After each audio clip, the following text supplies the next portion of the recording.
लेकिन जैसे उसके हाथों के ऊपर वो गिरता है ना कि अचानक से वहीं पर ही गायब हो जाता है, और गायब होने के साथ में यहाँ पर वह हाथ वहीं पर ही चुप हो जाते हैं। ऐसा लग रहा था जैसे कि यहाँ पर वो हाथ सोने के अंदर चले गए हों। जल्दी करो, उसे मार दो, प्रियांश चिल्लाते हुए कहता है। वहीं दूसरी तरफ वहां पर जो नमन था वह जल्दी से अपने खून की एक और बूंद उन हाथों के ऊपर डालने लगता है, लेकिन इस जगह पर केवल वेंग की आवाज के साथ में वह हाथ बिल्कुल भी हिल नहीं रहे थे। वो अपनी जगह पर वैसे के वैसे ही जमे हुए थे, जैसे कि यहाँ पर वह अभिषिक्त निंद्रा के अंदर चले गए हों। तुम गद्दार हो प्रियांश। अगले पल यहाँ पर नमन के मुंह के अंदर से ये सवाल निकलकर बाहर आ जाता है। तुम चिंता मत करो, यहाँ पर जब मैं वापस से अलौकिक राक्षसी जनजाति के अंदर जाकर बताऊंगा तो उसके बाद में सभी तुम्हें यहीं पर ही मार डालेंगे। तो उसके साथ में यहाँ पर अब अलग ही ट्विस्ट आ जाता है, और यहाँ पर उसी चीज को देखते हुए प्रियांश कहता है तुम यहाँ से बचकर निकल पाओगे तब तो जाकर वहां पर तुम बता पाओगे ना कि यहाँ पर क्या हुआ था और क्या नहीं हुआ था। हम यहाँ पर तुझे जाने ही नहीं देंगे। अचानक से यहाँ पर प्रियांश अब नमन से कहने लगता है, और वह उससे कहता है, क्यों, क्या हुआ कल्प, क्या अब तुम वापस जाना चाहोगे?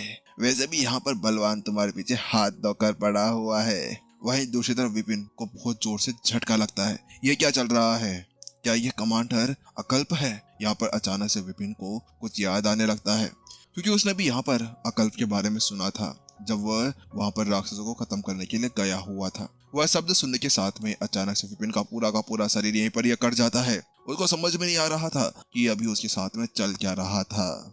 कमांडर अकल्प यहाँ पर उन सभी के सभी 3 कमांडर्स में से एक था, और वह उनके अंदर सबसे ज्यादा पावरफुल भी था। वास्तव में उसी की बात को सुनते हुए यहाँ पर सभी के अंदर धड़कम मचा हुआ था। लेकिन अब यहाँ पर विपिन को समझ में नहीं आता कि अगर ये नमन ही अकल्प है तो उसके साथ प्रत्युषा कौन थी? आखिरकार प्रत्युषा के पीछे का क्या राज था जिसकी वजह से यहाँ पर ये अकल्प उसको मिलाडी कहा करता था? आखिरकार क्या चीज था जिसकी वजह से उनके बीच में ये सब कुछ चल रहा था? लेकिन अब अचानक से यहाँ पर विपिन का पूरा शरीर वहीं पर ही जम सा जाता है, क्योंकि यहाँ पर इंद्रसेन ने भी बताया था कि वास्तव में अलौकिक राक्षसों के अंदर उनका एक सबसे ज्यादा पावरफुल सम्राट भी था, जो मास्टर कॉन्टिनेंट के अंदर यहाँ पर सबसे ज्यादा पावरफुल कहा जा सकता था, और वह मास्टर कॉन्टिनेंट के अंदर से निकलकर गया हुआ था। लेकिन आज तक उसका वह चीज रहस्य था कि आखिरकार कौन था मास्टर कॉन्टिनेंट के अंदर से, जो मास्टर सेक के बाद में इतना ज्यादा पावरफुल हो चुका था कि वह इस तरह से चुपकर रहा करता था। क्या वास्तव में प्रत्युषा थी? क्या वास्तव में वो ऐसा कुछ था, या फिर यहाँ पर प्रत्युषा उसके लिए अधीनस्थ बनकर काम किया करती थी? कमांडर बलवान। वहीं दूसरी तरफ नमन ने जैसे ही उसकी वह बात सुनी, उसके साथ में वो वहीं पर ही चौंक जाता है, क्योंकि अचानक से उसका सारा रहस्य निकलकर बाहर आ गया था। लेकिन अब वह जानता था कि जब उसका रहस्य बाहर निकलकर आ चुका था तो वो वहां पर कुछ भी नहीं कर सकता था। मानना पड़ेगा प्रियांश, तुमने यहाँ पर अपनी पार्ट ही चेंज कर ली। तुम्हारे अंदर इतनी ज्यादा हिम्मत कैसे हो गई कि तुमने आत्मा भगवान को इस तरह से धोखा देने के बारे में सोचा है? तुम बहुत बड़े कमीने हो, तुम्हें यहाँ पर कभी भी माफ नहीं किया जाएगा। आखिरकार तुम क्या वास्तव में अलौकिक राक्षसों को इस तरह से दबाने की कोशिश करना चाहते हो? तो वहीं दूसरी तरफ आर्य बीच में कूद पड़ता है जब तक मानव जाति के लिए सब कुछ ठीक है ना, जब तक हम कुछ भी करने के लिए तैयार हैं। हमें यहाँ पर कहा गया था कि हमने अगर यहाँ पर उनकी मदद कर दी तुम्हें मारने के लिए, तो उसके बाद में 300 वर्षों तक पूरे मानव जाति के अंदर शांति बनकर रह जाएगी। अचानक से वो उससे कहता है, क्या 300 साल? उसके साथ में यहाँ पर अब जो अकल्प था वह पूरी तरह से चौंक चुका था। गद्दार, तुमने ये सब कुछ भी बता दिया। तो वहीं दूसरी तरफ यहाँ पर प्रियांश कहता है क्या हुआ, अब क्यों डर रहे हो? वास्तव में ये बहुत ज्यादा हंस रहे हैं। आखिरकार इनको हंसनी क्यों आ रही है, इनका मेरे को समझ में नहीं आ रहा। बात कुछ ऐसी थी कि यहाँ पर अभी जो प्रियांश था वह यहाँ पर टाइम लेने के लिए आया हुआ था, क्योंकि जो बलवान है ना, जो यहाँ पर उनका एक कमांडर जो बहुत ज्यादा पावरफुल है, वह वास्तव में बहुत ज्यादा खतरनाक है। इसी वजह से यहाँ पर उसको और भी पावरफुल होने के लिए 300 वर्ष चाहिए थे।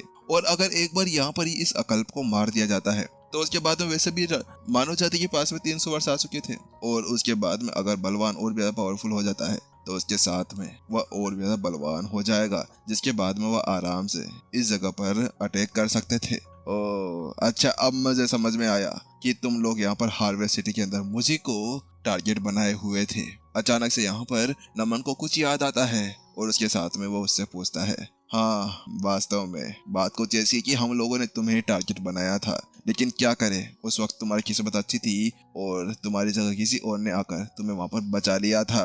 उसके साथ में यहाँ पर प्रियांश एक बार विपिन की तरफ नजर डालता है और उसके साथ में उसकी तरफ देखने लगता है। बात कुछ ऐसी थी कि इस जगह पर है ना, ये सभी अभी यहाँ पर विपिन को फंसाने की कोशिश नहीं कर रहे थे, ना ही भयानक की उस बॉडी को चुराने की कोशिश कर रहे थे। बात कुछ ऐसी थी कि इस जगह पर यहाँ पर वह नमन को फंसाने की कोशिश कर रहे थे, क्योंकि नमन के पास में थे वो यहाँ पर 2 हाथ और उन 2 हाथों के साथ में वो बातें कर सकता था। अगर यहाँ पर वो उसके उस चीज को भी हासिल कर लेता ना, तो उसके बाद में वो और भी ज्यादा पावरफुल हो सकता था। लेकिन उस जगह पर यहाँ पर उनकी किस्मत खराब थी कि यहाँ पर विपिन बीच में आ गया था। लेकिन यहाँ पर अब ये सोच रहे हैं कि आखिरकार नमन को अगर वहां पर राक्षस था तो उसने विपिन को क्यों नहीं मार दिया। लेकिन विपिन को ना मारने का एकमात्र कारण जो था वो था प्रत्युषा। प्रत्युषा की वजह से यहाँ पर नमन ने विपिन को कुछ भी नहीं किया था। लेकिन उस जगह पर जब विपिन ने स्वर्ग की लाइब्रेरी का यूज किया ना, और उसने एक ही प्राचीन संत को एक ही वार के अंदर मार दिया था, तो उसके बाद में मास्टर टीचर्स और सभी वहां से भाग चुके थे और उसके ज्यादा वो कुछ भी नहीं कर पा रहे थे। अच्छा, तभी मैं सोचूं कि आखिरकार वहां पर उन 3 इंसानों के साथ में वह एक राक्षस क्या कर रहा था। जब हम लोग यहाँ पर व्हाइट क्रेट माउंटेन के अंदर गए थे, नमन अब उसी चीज को याद करने लगता है और उसको याद आता है कि वहां पर एक राक्षस भी था, लेकिन उन राक्षसों के अंदर 3 इंसान भी थे। हाँ, वास्तव में वह 3 इंसान ही थे जो यहाँ पर उस दार्शनिक स्कूल की तरफ से आए हुए थे। इतना कहने के साथ में नमन अब अपने हाथों को अपने आगे रखता है और उसके साथ में अपनी आंखें बंद कर कर सोच विचार करने लगता है। लेकिन अगले ही पल जैसे वो अपनी आंखों को खोलता है, उसके साथ में उसकी आंखें बहुत ही ज्यादा खतरनाक लगने लगती है। जो आंखें भी काली दिख रही थी ना, वह आंखें अब बहुत ज्यादा लाल दिखने लगती है। उन आंखों के अंदर अब शैतानी एनर्जी दिखाई दे रही थी। अचानक से धीरे धीरे करते हुए नमन बहुत ज्यादा खतरनाक होता जा रहा था। अगले पल यहाँ पर नमन की जो एनर्जी थी वो बढ़ते हुए यहाँ पर उसके ऊपर की जो चमड़ी थी उसको हटाते हुए जा रही थी और नमन धीरे धीरे बड़ा होता हुआ जा रहा था। अगले पर उसके खंधों के अंदर से 2 सींग की तरह बाहर निकलते हुए यहाँ पर कुछ स्पाइक्स आ चुके थे। यहाँ पर उसके साइड में भी स्पाइक्स थे और उसके हाथों के अंदर भी। हाथों के ऊपर यहाँ पर सील लगी हुई थी। उसके साथ में यहाँ पर उसका कवच आ चुका था। पीछे यहाँ पर ड्रैगन की चमड़ी से बने हुए लबादा आ चुका था जो यहाँ पर नीचे की तरफ जा रहा था और उसके साथ में ही उसके सर के ऊपर आ चुका था एक बड़ा सा मुखौटा। वास्तव में उसके साथ में कहा जा सकता था कि वो एक कमांडर था। अगले पल उसकी आंखें काली हो चुकी थी, जिसके अंदर ना तो कोई आंख थी ना कुछ और था, बस वो काली की काली लग रही थी। उसके साथ में उसके हाथ के अंदर वही खंजर और भी ज्यादा पावरफुल हो जाता है और उसके अंदर हड्डियों का बना हुआ ढांचा आ जाता है और उसके बदन के ऊपर अब बहुत ज्यादा खतरनाक तरीके से एनर्जी दिखाई देने लगती है। ये क्या? ये वास्तव में कमांडर अकल्प है। अचानक से भावेश पूरी तरह से चौंक जाता है। वास्तव में यहाँ पर इस जगह पर है ना, उसकी हालत भी खराब सी होने लगी थी। वास्तव में उसने यहाँ पर सुना था कि यहाँ पर एक कमांडर अकल्प नाम का भी था, लेकिन उसने उसको आज तक नहीं देखा था। लेकिन इतने ज्यादा समय से यहाँ पर राक्षसों के साथ में लड़ने के बाद में भी उसको पता चल चुका था कि ये कितना पावरफुल हो चुका होगा। हाँ, हालांकि यहाँ पर जो भावेश था वो ये अकेला नहीं था, अन्य प्राचीन संत की भी ऐसी हालत हो चुकी थी। लेकिन विपिन वहीं पर चुप हो जाता है। ये क्या? आखिरकार यहाँ पर ये कैसे हो सकता है? मैं इनको कैसे नहीं पहचान पाया? आखिरकार नमन मेरे साथ में इतने ज्यादा समय से रह रहा था, लेकिन फिर भी यहाँ पर जब तक वह मूल रूप के अंदर नहीं आया, जब तक मैं उसको पहचान ही नहीं पाया था। लेकिन अब अचानक से उसको याद आता है कि उसके पास में प्रत्युषा का वही मास्क था जो उसके पास में भी था। अब उसको समझ में आ जाता है कि आखिरकार नमन को वह क्यों नहीं पहचान पाया था। आखिरकार नमन इस तरह से कैसे छुपा पाने में कामयाब हो पाया था, क्योंकि वास्तव में उसने अपने आप को इसी तरह से छुपा कर रखा हुआ था। अगर मास्टर इंद्रसेन भी उसको इस तरह से उसको पहन कर आ जाते ना, तो उसके बाद में कोई भी उनको नहीं समझ पाता। अब विपिन को सब समझ में आ गया था कि आखिरकार उस जगह पर जियान कबीले के अंदर वह दार्शनिक स्कूल वाला क्यों आया था। शायद उसको यहाँ पर पता होगा कि अभी अभी यहाँ पर क्या होने वाला है, और आखिरकार वो आत्मज्ञानी की तरफ से था, तो आत्मज्ञानी को यहाँ पर एक जासूस की तरफ माना जा सकता है। और उस जगह पर यहाँ पर जियान कबीला भी मास्टर टीचर्स की साथ दे रहा था। और अब हार्वेस्ट सिटी के अंदर भी पता चला कि आखिरकार उस जगह पर भी क्या हो रहा था। विपिन के साथ में अब बहुत बड़ा धोखा होता जा रहा था। ऐसा लग रहा था कि अब उसको यहाँ पर बहुत ज्यादा खतरनाक तरीके से धोखा दिया गया था। आखिरकार विपिन बेचारा किसके बोझ के नीचे मारा।